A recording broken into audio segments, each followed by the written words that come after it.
I wanted to cover this one slide because I do think it'll be helpful for every employee at NextJump.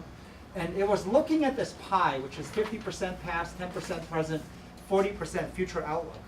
This, from the research and from the work we've done with the gym leaders and several other people, kind of represents what success, if you want a formula for success, if you want to know how to stay motivated, if you want to know the source of your drive and even happiness, this formula is what will help you get there. And this formula can be looked at in two parts. One is the past and the role that your past plays, and one is your present situation plus your future outlook.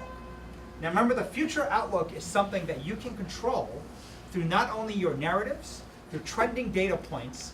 Why we talk about having a VX out there for people, products, and numbers is because that impacts future outlook, especially when you start to believe it by seeing the trailing history of what's happened.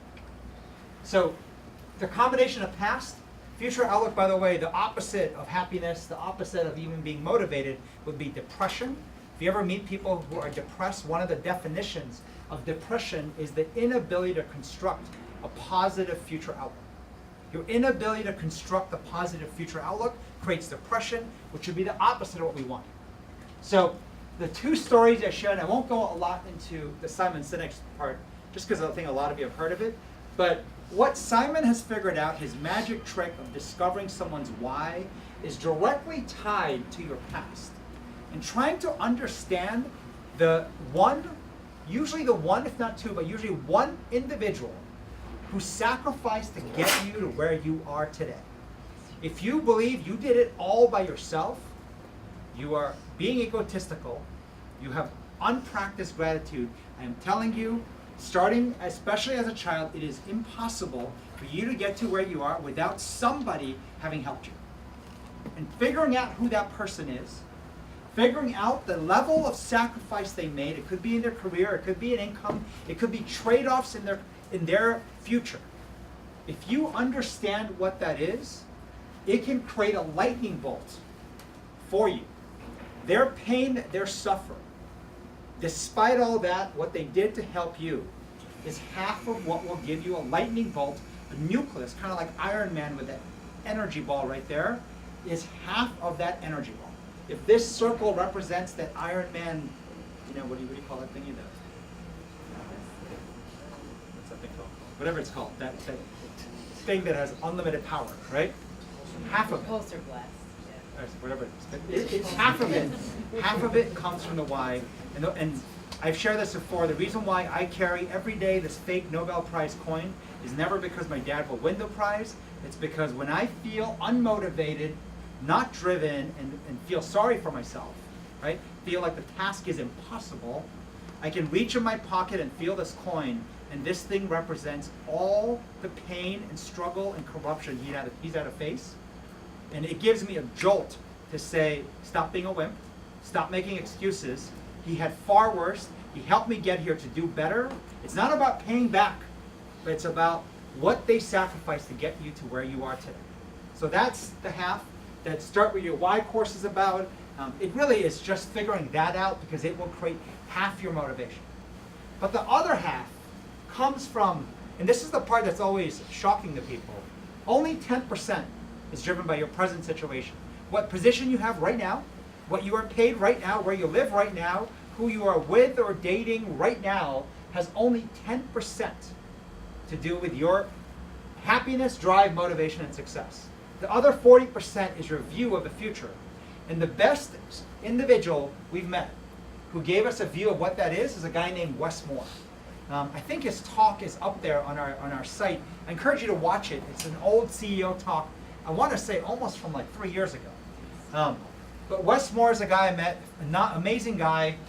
He was raised, black kid, very poor in Baltimore, single mother, who for all practical purposes should never have succeeded, but became a White House scholar, a Rhodes Scholar, or maybe White House Fellow, Rhodes Scholar, has a show with Oprah Winfrey, best-selling author, a captain in the Army platoon. I mean, all types of accolades of success. And one day when he was reading the paper in New York City, he reads that in Baltimore, another guy by the exact same name as him, Wes Moore, just got life imprisonment for robbing a jewelry store, shooting someone. Exact same Wes Moore, same name, black kid, single mother, poor, grew up in roughly the same neighborhood and someone he had never met. It's going to be a very eerie thing. Someone with the exact same print, cast as yourself, who ends up in life imprisonment.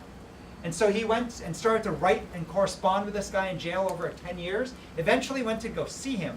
And the simple conversation they had that was the most profound was he asked the guy in prison, the Wes I know, are we a product of our environment?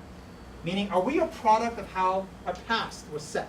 If we're born in the wrong zip code, in the wrong country, in the wrong place, in the wrong situation, we turn out to where we are. And the guy in prison, the guy whose life in prison said, we're not the product of our environment. We're the product of our expectations. We become what we expect of ourselves. And Wes, when he spoke, in very honest, authentic tone, he said, I don't know how I succeeded and I got to where I am when the other Wes ended up in jail. And so in the conversations I've had with Wes over time, I was pointing out to this Wes, do you not see what you did? Who you surround yourself with absolutely matters. The guy who was in prison, life imprisonment, surrounded himself with people who told him he will become nothing. He told him that you will likely be on drugs, you will do crime, and you will end up in prison, and that's exactly what happened to him. And when we're younger, when we're kids, you don't have a choice who you have as your counselor. But as you become an adult, it is absolutely a choice. It is a choice of who to cut out in your life. It's a choice who you keep in your life. One of the people who sat at my table, this talk I gave this weekend, said there was a study that was done about how many friends we all have on Facebook and everywhere else. And the reality, he said, was that if you find someone with 5 close friends, that's a unicorn that doesn't exist. 3 is a near impossibility. The reality is you're lucky to have one person who knows you, gets you, is a true friend. One person. Our TP program is built for this. Why we want people to start with 2 to 3 and get to 1 is exactly this. The person you TP with, the person you find who expects more out of you. Not in fake rah, rah, rah, but like actual knowing the challenges and the details and will be there to push you to become better. That person can drive half your motivation, drive, and happiness. That's what Wes saw. In the most unlikely way, he should have been in prison too. He became all those things. And it was just interesting because these are 2 levers we press on. Every new hire that comes in, we now put them through the Y Discovery course. And the goal is if you haven't had it, you will get for all employees at NextJump. Every employee that comes in, the default is to practice starting in PLB and finding a TP, a coach, a co-coach who expects more out of you.